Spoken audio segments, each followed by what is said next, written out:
ایک ذکر ہوا کرتا تھا پہلے، وہ کچھ آواز بنا کر اس قسم کی، لا حول ولا قوت الا باللہ. پہلے ہو رہا تھا، بالکل ابھی بھی ہو رہا ہے، کچھ نعتوں میں ابھی بھی آ رہا ہے. دیکھیں وہ تو آپ نے پوری ایک نسل خراب کر دی. ٹھیک ہے، صحیح ہے نا. دیکھیں میں آپ کو فرینکلی اسپیکنگ بتاؤں کہ اس کے شروع کرنے والے انسان نے نعت پڑھی، اس کے پیچھے ذکر کیا.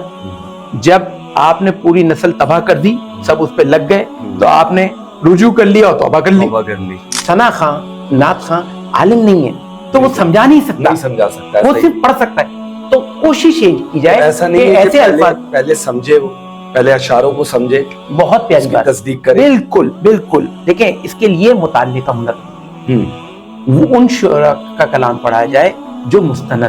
ایک بات میں صرف اتنا سا سوال کر رہا ہوں، مستحب عمل ہے میں سمجھتا ہوں، تو میں یہ سوچ رہا ہوں کہ یہ مستحب عمل 1400 سال میں آپ کو ایک مثال دوں. جی آپ حج عمرہ کرنے جاتے ہیں؟ جی جاتے. ٹھیک ہے.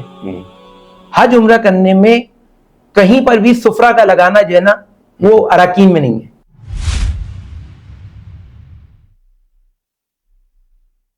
السلام علیکم خواتین و حضرات، میں ہوں زین پاشا اور اپنی پوڈ کاسٹ کے ساتھ حاضر خدمت ہوں. آج کے جو میرے مہمان ہیں، آپ اکثر نعت ٹی وی اور ٹیلی ویژن اسکرین پر کسی زمانے میں سنتے ہوں گے، اور آج بھی لوگوں کو نعت سے بہت ہی عقیدت اور تسکین ملتی ہے.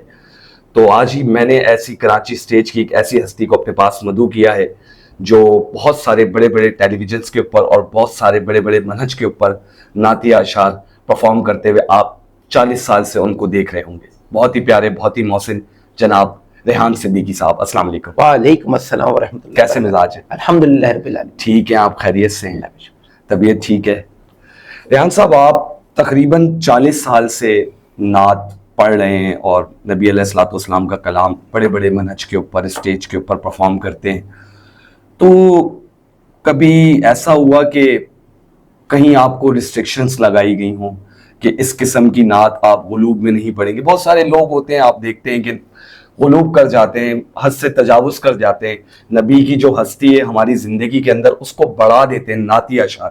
تو اس حوالے سے تھوڑا سا جاننا چاہوں گا. بسم اللہ الرحمن الرحیم. سب سے پہلے پاشا شو میں زین بھائی آپ کا بہت شکریہ کہ آپ نے مجھے مدعو کیا اور مجھے یہ موقع فراہم کیا کہ میں عوام الناس کے سامنے نعت کے فروغ کے حوالے سے کچھ گفتگو کر سکوں. جی بالکل.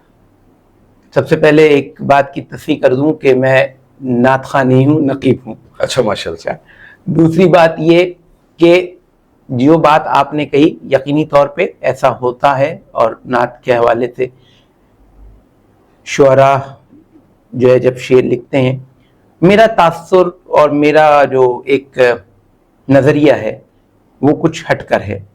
وہ ہٹ کر اس طرح سے ہے کہ میں یہ کہتا ہوں کہ اگر کوئی یہ کہے کہ نعت میں شرکی الفاظ آ جاتے ہیں یا تو میں تو یہ دیکھتا ہوں کہ آپ اللہ تبارک و تعالیٰ سے کسی کو اگر ملاتے ہیں تو اللہ لامحدود ہے، بے شک. ذکر جو ہے محدود ہے. سرکار دو عالم صلی اللہ علیہ وسلم کا ذکر جو ہے وہ اپنی حدوں کے اندر ہے، اور اللہ کا ذکر جو ہے وہ لامحدود ہے، لامتناہی ہے. بالکل ایسا ہی، بے شک. تو میں تو اس رب کو ہی نہیں مانتا جو محدود ہو، کیونکہ وہ لامحدود ہے. اس وجہ سے سرکار دو عالم صلی اللہ علیہ وسلم کی کسی شاعر نے اگر کوئی نعت لکھی ہے تو اس کے اندر کوئی ایسا تو پہلو ہو سکتا ہے کہ آپ کو ایسا لگے کہ بشریت میں یا نور میں یا ایسے جو ہے الفاظ اور کنایہ کو استعمال کیا گیا ہو کہ جن سے جو ہے برتری کا احساس ہوگا، لیکن کہیں ایسا نہیں ہوگا کہ اللہ کو اور رسول کو ساتھ ملا دیا جائے. اچھا، ٹھیک ہے، ایک بات. دوسری بات یہ کہ ہمارے جو پڑھنے والے ہیں جی، وہ جو چیزیں ایڈ کرتے ہیں نا، جی جی، یعنی کہ اضافہ جو کرتے ہیں، وہ اضافہ ان کو جو نا تنگ کرتا ہے. کہنے مطلب لوگ اس کے اوپر تنقید کرتے ہیں. ایک سیدھی ایک نعت شاعر نے لکھی، آپ پڑھ لیں، اب اس میں گرہ در گرہ لگائیں گے، بیچ میں کوئی نہ کوئی ایسا لفظ آ جاتا ہے جس کی وجہ سے جو ہے نا جو سننے والا سامع ہے اس کے ذہن و دل میں یہ بات آتی ہے کہ یار یہ کیا کہہ گیا، یہ کیا کہہ گیا. اور وہ اچھا، کیونکہ دیکھیں ثنا خان، نعت خان عالم نہیں ہے تو وہ سمجھا نہیں سکتا, نہیں سمجھا سکتا, وہ صرف پڑھ سکتا ہے. تو کوشش یہ کی جائے ایسا نہیں ہے ایسے الفاظ پہلے سمجھے, وہ پہلے اشعاروں کو سمجھے, بہت پیاری بات, تصدیق کرے. بالکل بالکل. دیکھیں اس کے لیے مطالعے کا ہونا ضروری ہے. وہ ان شعراء کا کلام پڑھا جائے جو مستند ہے. ایک بات دیکھیں, شاعری تو کہنے مطلب ہے کہ یہ تک بندی اگر کرنا چاہے کوئی آپ بھی کر سکتے ہیں, میں بھی کر سکتا ہوں, لیکن شاعری جو ہے اور نعت کی شاعری دو دھاری تلوار کی برابر ہے. بالکل. اور وہ اتنا باریک کام ہے کہ میں یہ سمجھتا ہوں کہ وہ لکھنا پلسرات پہ چلنے کے برابر ہے. اچھا. اور جو شعراء لکھتے ہیں اور جو مستند ہوتے ہیں, جن کے ردیف, قافیے اور تمام چیزیں جو ہے وہ بالکل وزن میں ہوتی ہیں, ان کے الفاظ. پھر اچھا نعت, ہم اور آپ جو ہے نعت کو تھوڑا سا معذرت میں تھوڑا سا ایلیبریٹ کر رہا ہوں, ہم نعت کو جو ہے نا تھوڑا سا ہم بہت وسیع اینگل میں لے گئے.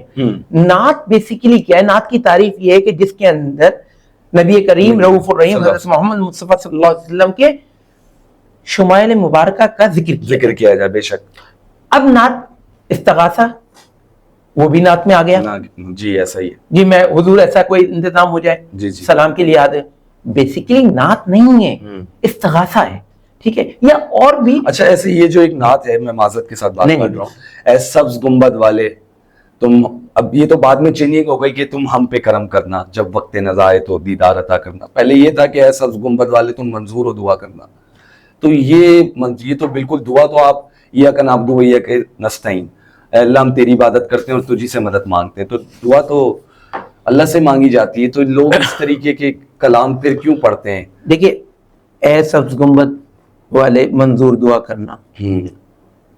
اچھا یہ یہاں پہ اگر دعا کا لفظ نہیں ہو تو یہ بھی ایک استغاثہ ہے. یہ اس طرح سے استغاثہ ہے کہ مثال کے طور پہ آپ اپنے والد سے کسی بات کی ضد کریں کہ مجھے فلاں چیز دلا دیجیے. ٹھیک ہے, ٹھیک ہے نا, یہ آپ کی ایک ضد ہو گئی یا آپ کی ایک خواہش ہو گئی. تو یہ ایک امتی کی خواہش ہے کہ آپ میرے لیے دعا کریں, کیونکہ دعا کا دیکھیں میں آپ کو اس میں حدیث کا مفہوم بتاؤں. اللہ تبارک و تعالیٰ, اور حدیث قدسی ہے یہ, اللہ تبارک و تعالیٰ فرماتے ہیں کہ جب تم اپنے نفس پر ظلم کر بیٹھو تو میرے نبی کے در پہ چلے جاؤ, وہاں پر جو ہے دعا مانگو, میں تمہاری دعا کو قبول کر لوں گا. ٹھیک ہے, ٹھیک ہے. اب اسی اگر فنومینا کو آپ رکھیں وقت آخر کی, کہ یار میں ایک دربار کے اوپر کھڑے ہو کر یا نبی کریم صلی اللہ علیہ وسلم سے ثناخوانی کے دوران یہ مانگ لوں کہ میری یہ دعا قبول کروا دیجئے کہ وقت آخر جو ہے وہ آپ کا دیدار نصیب ہو جائے, تو اس کے اندر کوئی قباحت نہیں ہے, یہ قبولیت کا درجہ ہے.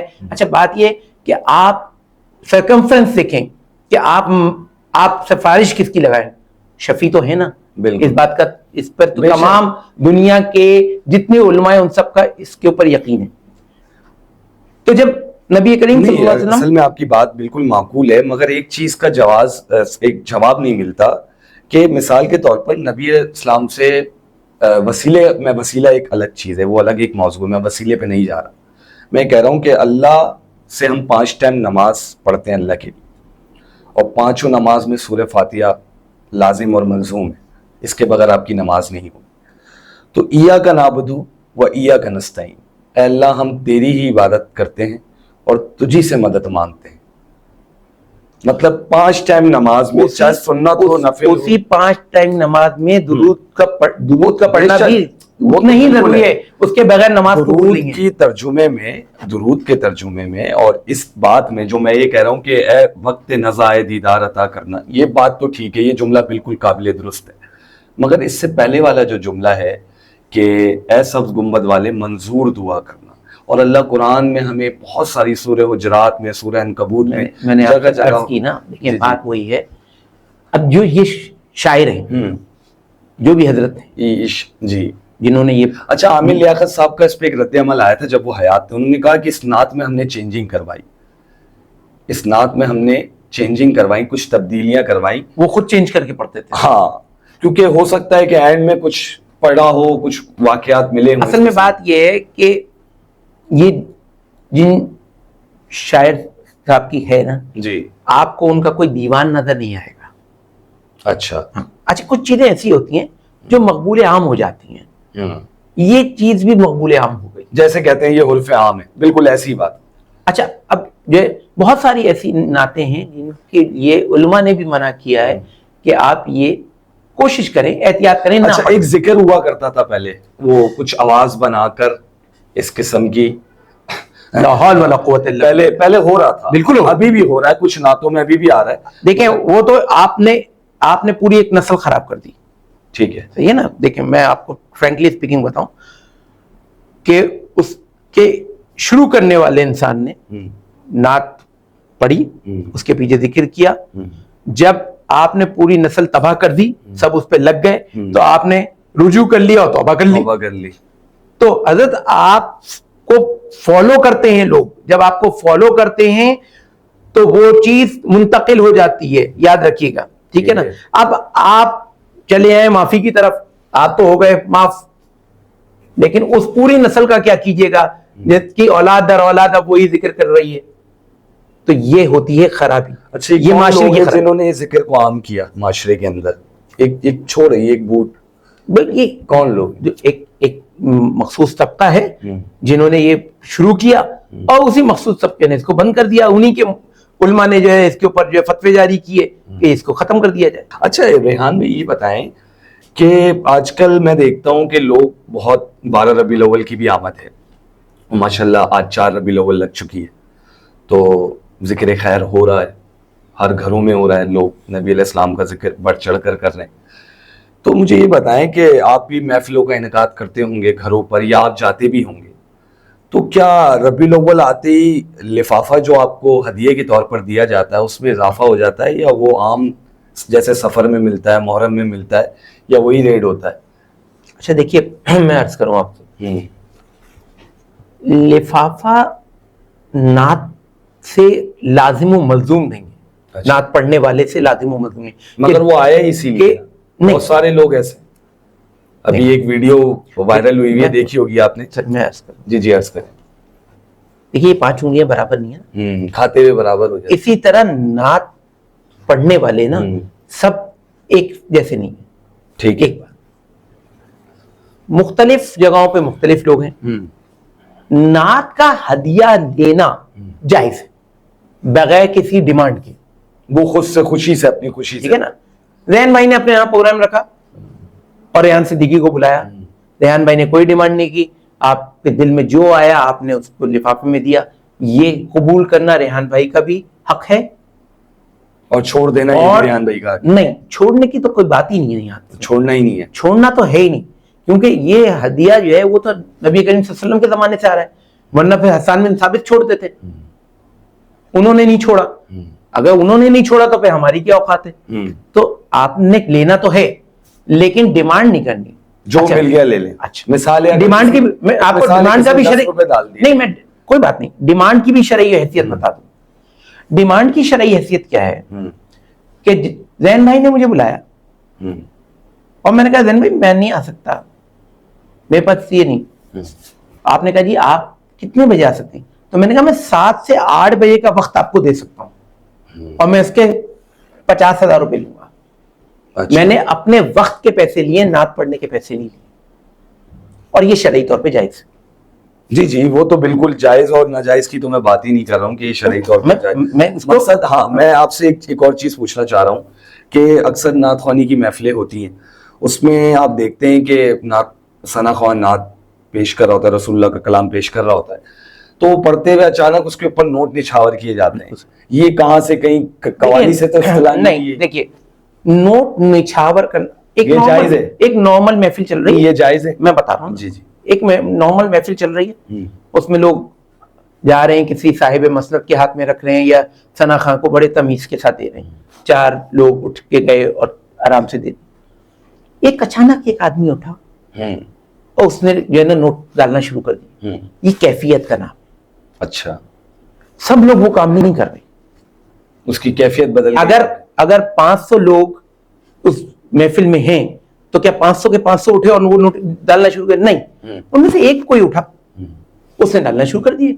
اس کے پاس تھے, اس کا ذہن پتہ نہیں کس شعر پہ اٹکا, اس کے ذہن نے اس بات کے اوپر وہ کیا کہ جو ہے اس کو دن نچھاور کرنا چاہیے, اس نے نچھاور کر دیے. ٹھیک ہے. اچھا, ادب کیا ہے؟ ادب یہ ہے کہ صاحب مسند کی طرف دیا جائے, جا کے دیا جائے. ادب نہیں ہے, آپ اس کو کہہ رہے ہیں کہ یہ بے ادبی ہے. میں بے ادبی نہیں کہوں گا, ٹھیک ہے, میں آپ کو طریقے بتا رہا ہوں. ادب یہ ہے کہ صاحب مسند کے پاس جا کے دیا جائے, یا نعت خواں کو. اچھا, ایسا بھی ہوتا ہے کہ نعت خواں اور اگر بندہ اپنے ساتھ لے کر آتا ہے, یہ جو اوپر کے جس کو آپ نوٹ نچھاور کرتے ہیں وہ سارے وہ اٹھا کر ایک جگہ رکھ رہا ہوتا ہے, ایسا بھی ہوتا ہے کیا؟ جو نچھاور یعنی کہ یقینی طور پہ سمیٹے گا تو سمیٹے گا, ورنہ وہ پھر دوسرا آ جائے گا پڑھنے کے لیے, تو پھر وہ مکس ہو جائیں گے. اچھا اچھا اچھا, یہ ساری سیٹنگیں بنی ہوئی ہیں. یہ آج سے تھوڑی ہمیشہ سے کہ دیکھیں آپ مثال کے طور آپ پڑھنے بیٹھے, اب آپ کے اوپر نظر 2000 3000 4000 5000 مجھے تو نہیں پتا, گنے تھوڑی ہیں, ڈل گیا. اب آپ کہیں یار اس کو سمیٹو, نہیں پڑھے, اب دوسرا ثنا خان آیا, اس کے اوپر 2 2.5 3 اب فیصلہ کیسے کیا جائے گا کہ زین بھائی کا کیا ہے اور جامی صاحب کا کیا ہے اور فنا صاحب کا کیا ہے؟ ایسا ہی. تو اس لیے پہلے اٹھا دیا جائے تاکہ اس کے سپرد کر دیا. اچھا, ابھی 12 ربیع الاول کی ماشاءاللہ آمد ہے, آج تو 4 ربیع الاول میں ہم داخل ہو چکے ہیں. اچھا, 12 ربیع الاول کو لوگ اکثر, اب آپ دیکھتے ہوں گے 10-15 سال سے بہت زیادہ اضافہ ہوا ہے لوگوں کی تعداد میں. اب جس طریقے سے 15-20 سال پہلے لائٹیں, مجھے تو کمی لگ رہی ہے, آپ کو زیادتی لگ رہی ہوگی, محافل کم ہو گئی ہے. آپ کیا کہہ رہے ہیں, نظر کم ہے آپ کی؟ اچھا, میں یہ کہہ رہا ہوں کہ میری نظر میں محافل کم ہو گئی. اچھا, کم ہو گئی ہیں. نہیں, میں محفل کی بات نہیں کر رہا ہوں. اچھا, میں سجاوٹ کی بات کر رہا ہوں. جی جی. پہلے اگر 10 سال پہلے جائیں تو سجاوٹ بہت کم ہوتی تھی. کبھی ہم کھارا در چلے جایا کرتے تھے, چھوٹے ہوتے تھے اپنے والدین کے ساتھ, تو وہاں لائٹیں دیکھ کر آج اب ماشاءاللہ ہر گھر میں چراغا ہوتا ہے, لائٹیں لگتی ہیں 12 ربیع الاول والے دن. تو اس کا دین سے کوئی تعلق ہے؟ کچھ لوگ تو پہلی ربیع الاول سے لگا, ہاں پہلی سے ہی لگا لیں, آپ پہلی سے ہی رکھ لیں, پورا ربیع الاول کا مہینہ رکھ لیں. اچھا دیکھیے, میں اس پہ کوئی جواز یہ نہیں دوں گا کہ کچھ چوری کی بجلی یا فلاں. میرا صرف پوچھنے کا مقصد یہ ہے کہ جو ناظرین دیکھ رہے ہیں ان کو یہ چیز کا آئیڈیا ہو کہ آیا یہ کب سے چلا آ رہا ہے. جی جی بالکل. دیکھیے پہلے ایک وہ کر لیتے ہیں, جی کر لیں. شادیوں میں ہمارے ہاں جیسے عمومی طور پہ جس کے یہاں شادی ہوتی ہے اس کے یہاں چراغا ہوتا ہے, ٹھیک. جی جی. اس کا دین سے کوئی تعلق نہیں. اسی طرح اس چیز کا بھی دین سے کوئی تعلق نہیں. اچھا, وہ اپنی خوشی کا اظہار کر رہا ہے, ٹھیک ہے. مجھے اللہ نے توفیق دی ہے کہ میں یار یہ کام کروں. اچھا, نہ مجھے اس کا پتا ہے کہ مجھے اس کا ثواب ملے گا, نہ مجھے اس کا پتا ہے کہ مجھے اس کا گناہ ملے گا. پتا تو مجھے اس کا بھی نہیں ہے جو میں نماز پڑھ رہا ہوں, کہ جو میں پڑھ رہا ہوں کہ وہ صحیح پڑھ رہا ہوں, اس کا ثواب ملے گا یا نہیں ملے گا. تو مجھے کام وہ کرنا ہے جو یہ کہہ رہے, اگر یہ کہہ رہے کہ یہ مناسب ہے, یہ مناسب کام کر, آپ کی خوشی ہے, آپ کا پیسہ آپ کا. بالکل. ہاں, اگر کوئی ایسا کام جو خلاف شریعت ہو اس کے اوپر جو ہے قدغن بھی لگائی جا سکتی ہے, پابندی بھی. اچھا, عید میلاد النبی کہنا خلاف شریعت نہیں ہے آپ کے بقول؟ آپ سے پوچھنا چاہ رہا ہوں. جی بالکل, میرے بقول جو ہے عید میلاد النبی کہنا, کیونکہ خلاف شریعت نہیں. اللہ نے تو قرآن میں ہمیں 2 عید بتائی نا, ایک عید الفطر بتائی اور عید الاضحیٰ بتائی, مگر جب عید ہوگی تو وہ روزہ نہیں ہوگا, عید کے دن کا تو روزہ نہیں ہے. اچھا, نبی علیہ السلام آپ کے علم میں بھی ہوگا, نبی علیہ السلام بھی اپنا برتھ ڈے سیلیبریٹ کرتے تھے پیر والے دن, اور جمعرات والے دن تو نامہ اعمال جاتا, پیر والے دن ان کی ولایت تھی. بالکل. تو ہاں, صحابہ نے پوچھا کہ آپ پیر کا روزہ کیوں رکھتے ہیں, تو انہوں نے کہا کہ اس دن پیدا ہوا تھا. تو جس دن 12 ربیع الاول ہوتی ہے اس دن پیر نہیں ہوتا نا. اچھا, ایک بات یہ کہ دیکھیں, پیر کا روزہ ہر ہفتے رکھتے تھے, ہر ہفتے پیر ہر ہفتے مناتے تھے, آپ یہ کہہ لیں مناتے روزہ رکھ کے. تو ہر ہفتے تو بچہ پیدا نہیں ہوتا, سال میں ایک ہی دفعہ ہوتا ہے. ہیپی برتھ ڈے کب مناتے ہیں آپ؟ سال میں ایک مرتبہ. میں تو نہیں مناتا ہوں, میں کیونکہ اسلام کا کوئی تعلق نہیں ہے نا. میں بات یہ کہہ رہا ہوں, برتھ ڈے الگ چیز ہے. میں عرض نہیں, میرا مفہوم سمجھیں کہ میرا کہنے کا جو مقصد ہے وہ یہ ہے کہ جنم دیوس جو ہے وہ سال میں ایک مرتبہ آتا ہے. ایسا ہی ہے, جب پیدا ہوا ہوگا جس دن آیا ہوگا. اچھا, نبی کریم کہتے ہیں کہ ہر ہفتے میں روزہ رکھتا ہوں, تو ہم نبی کی مثل نہیں ہے. نبی نے تو مسلسل روزے رکھے, دن روزے بے شک رکھے, ایسے رات روزے مثال رکھے. کے روزے رکھے, صحیح ہے. بالکل ایسا ہی ہے. ہم وہ روزے ہم پر نہ فرض ہیں نہ واجب ہے نہ سنت ہے. اچھا ایک شعر اکثر کہا جاتا ہے کہ سوائے ابلیس کے سبھی خوشیاں منا رہے ہیں. بالکل یہ مفتی احمد یار خان نعیمی صاحب کا اپنی کتاب میں لکھا ہوا شعر ہے, اگر آپ کے علم میں ہے تو. جی جی جی. تو یہ اس کا کیا مطلب ہے؟ یہ مثال کے طور پر یہ ایجاد تو میں سمجھتا ہوں 100 سال پہلے ہوئی.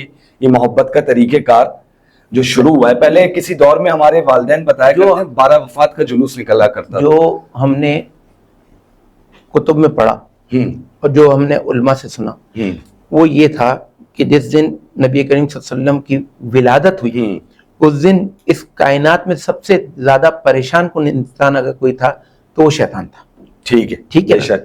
تو اس حوالے سے یہ شعر اچھا یہ ادھر فٹ کیا جاتا ہے. یہ ویسا تو نہیں ہے کہ قطعاً ثم معاذ اللہ کی دیکھیں صحابہ کرام کے دور میں 2 سال آیا, ابو بکر صدیق کے ٹائم میں 2 سال آیا, 12 سال عمر بن خطاب کے دور میں آیا, عثمان غنی کے دور میں 17 سال آیا, 4 سال مولا علی کے دور میں آیا, مگر وہاں سے کوئی ایک روایت ضعیف بھی ایسی نہیں ملتی کہ نبی علیہ الصلوۃ والسلام کا جشن اس طریقے سے جیسے آج کی عوام منا رہی ہے منایا جاتا ہو. بالکل صحیح. اور دیکھیے بات یہ ہے کہ جن اصحاب کی بات کر رہے ہیں نا, میں آپ کو اس پہ ایک حدیث سناتا ہوں مشکات شریف کی. ٹھیک ہے بالکل, تاکہ پھر بات واضح ہو. بالکل. اللہ کے نبی نے فرمایا اپنے صحابہ سے کہ یہ بتاؤ کہ میری امت میں سب سے عجب ایمان کس کا ہوگا. صحابہ اکرام نے فرمایا یقین طور پہ ہمارا ہوگا. تمہارا عجب ایمان ہونے کا کوئی سوال ہی نہیں پیدا ہوتا, تمہارا ایمان بہت مضبوط ہے, ٹھیک ہے, لیکن تمہارے تو سامنے میں ہوں, تمہارے کو تو کوئی ٹینشن نہیں ہونی چاہیے کیونکہ تم نے مجھے دیکھ کر ایمان لائے ہو. ایمان اس شخص کا ہوگا کہ جس نے مجھے دیکھا نہیں ہوگا اور بغیر دیکھے میرے اوپر ایمان لائے گا اور اپنا سب کچھ مجھ پہ نچھاور کرنے کے لیے تیار ہو جائے گا, اس کا ایمان سب سے عجب ہوگا. ٹھیک ہے. اب آپ کے سوال پہ آ جاتے ہیں. ہمیشہ یاد رکھیے گا کہ آپ ایک ماشاءاللہ فٹ آدمی ہیں اور آپ کہیں کہ یار وہ جو میرے بزرگ ہیں نا والد صاحب, ان کو ڈرپ لگ رہی ہے, مجھے کیوں ڈرپ نہیں لگ رہی. ان کو وائٹامن کے انجیکشن لگ رہے ہیں, مجھے کیوں وائٹامن کے انجیکشن نہیں لگ رہے. ان کو جو ہے نا وہ ایسی جو ہے پروٹین کی چیزیں کھلائی جا رہی ہیں جو مجھے نہیں کھلائی جا رہی. تو ڈاکٹر آپ کو کہے گا حضرت آپ فٹ ہیں, آپ کو ضرورت نہیں ہے. تو صحابہ ایمان کے حساب سے فٹ تھے. آج کے دور میں محفل نعت کی ضرورت اور عشق رسالت کی ضرورت اس لیے کہ جتنے لوگ ہیں وہ اپنی اپنی خطاؤں میں اور اپنی اپنی پرابلمز میں اور اپنے اپنے معاملات میں جس طرح نبی کریم صلی اللہ علیہ وسلم سے دور ہیں, ان کو قریب لانے کے لیے اور ان میں عشق رسالت کو کوٹ کوٹ کے بھرنے کے لیے ان محافل کا ہونا بہت ضروری ہے. اچھا آپ یہ سمجھتے ہیں کہ ان محافل کا ہونا اس لیے ضروری ہے کہ جو لوگوں کے اندر ایمان کی علامت کی. بالکل بالکل ایسا ہی ہے. اچھا ایک حدیث یہ بھی ہے, جیسے آپ نے ایک مشکات کی حدیث پیش کری نا, ایسی ایک نسائی کی بھی حدیث ہے کہ جس میں شریعت کے اندر وہ کام کی ایجاد کری جو مجھ سے نہیں ہے تو وہ ہم میں سے نہیں. سر ہم شریعت تو کرتے نہیں, ہم تو مستحب عمل کی بات کر رہے ہیں. نہیں دیکھیں شریعت مستحب عمل مستحب عمل ایک حدیث ہے, مستحب عمل وہ ہے, ایک حدیث ہے, سنیے جن بھائی, مستحب عمل وہ ہے جس کے کرنے کا ثواب ہے, جس کے نہ کرنے کا کوئی گناہ نہیں. اچھا ایک ٹھیک ہے نا. ٹھیک. اچھا میں صرف اتنا سا سوال کر رہا ہوں, مستحب عمل ہے میں سمجھتا ہوں, تو میں یہ سوچ رہا ہوں کہ یہ مستحب عمل 1400 سال میں آپ کو مثال دوں. جی آپ حج عمرہ کرنے جاتے ہیں. جی جاتے. ٹھیک ہے. حج عمرہ کرنے میں کہیں پر بھی سفرہ کا لگانا جو ہے نا وہ اراکین میں نہیں ہے. ٹھیک ہے. لوگ سفرہ لگاتے ہیں, لاکھوں ریال کا کھانا کھلاتے ہیں لوگوں کو, وہ کہیں پر بھی حج اور عمرے کے اراکین میں شامل نہیں ہے. وہ ایک مستحب عمل ہے. جو نہیں کرتے ان کو کوئی گناہ نہیں ہے, لیکن جو کرتے ہیں اس کو ثواب ہے. ٹھیک ہے. اچھا مطلب آپ یہ کہہ رہے ہیں کہ اگر ہم یہ کر رہے ہیں تو یہ گناہ نہیں ہے, اگر ثواب ملے یا نہ ملے وہ ہمیں نہیں پتا, مگر یہ گناہ نہیں ہے. آپ کا سمپل یہ ہے. ٹھیک ہے, صحیح ہے, آپ کی بھی رائے اپنی جگہ قبول. وہ آگے مزید بات چلے گی تو اس سے بہتر ہے کہ پروگرام کو وائنڈ اپ کی طرف لے کر چلتے ہیں. بہت اچھا لگا مجھے, بہت ساری چیزیں آپ کے ساتھ بیٹھ کر کلیئر ہو گئی. ایک تو آپ نے بتایا کہ کس طریقے سے نذرانہ دینے کا طریقہ کار ہوتا, سب سے اہم چیز ہے یہ ریحان صاحب آپ نے جو بتایا ہے نا کہ میں بہت ساری محفلیں ایسی دیکھتا ہوں کہ جہاں پر بید بھی ہو رہی ہوتی ہے، آپ سمجھیں، جہاں نبی علیہ الصلوۃ والسلام کا کلام پڑھا جا رہا سر ہے. میں عرض کروں جی حسین جی بھائی، عرض کریں. ایک پیغام دے دوں جی جی بالکل دیں، بالکل. کہ میرے سننے والے جو مجھے سن رہے ہیں وہ ان کے لیے یہ کہہ دوں کہ جو بچے نعت پڑھ رہے ہیں، جو بڑے نعت پڑھ رہے ہیں، کم سے کم اتنا ضرور سوچ کر نعت پڑھیں کہ آپ سرکار دو عالم صلی اللہ تعالیٰ علیہ وآلہ وسلم کی مدحت کر رہے ہیں، اور وہ اس مدحت کو سماعت کر رہے ہیں کہ جب نبی آپ کا کلام سنے تو ان کو اپنی امت سے فخر ہو. یہ نہ ہو کہ یار یہ اتنے عام اور ایسے الفاظ جو کہ ہم کسی عام شخص کے لیے بھی بیان کریں اس کو بھی پسند نہ آئے تو وہ نعت کا حصہ نہ ہو. ایک بات. دوسری بات، ادب، باوضو ہو کر نعت شریف پڑھی جائے. تیسرا، معیار کلام. چوتھا یہ کہ آپ کا فوکس عوام نہیں ہونی چاہیے، آپ کا فوکس وہ ذات ہونی چاہیے جس کی آپ مدحت کر رہے ہیں. بے شک بے شک، ایسا ہی. بہت شکریہ ریحان صاحب. بہت شکریہ. تو یہ تھے ہمارے صاحب ریحان صدیقی صاحب، جو کہ آپ کو 12 ربیع الاول کے حوالے سے بھی بہت ساری چیزیں کلیئر کریں، اور دوسرا آپ کے جو نعت خوانی اور ثنا خوان جس طریقے سے آج کل کرتے ہیں، بہت ساری چیزیں روکنے کے لیے بھی بتائیں کہ اس طریقے سے نہ کرا کریں، تاکہ آنے والی جنریشن، جو نئے ہمارے آنے والے بچے ہیں، ان پر ایک اچھے اثرات جائیں. بہت شکریہ، اپنا خیال رکھیے گا. اللہ حافظ.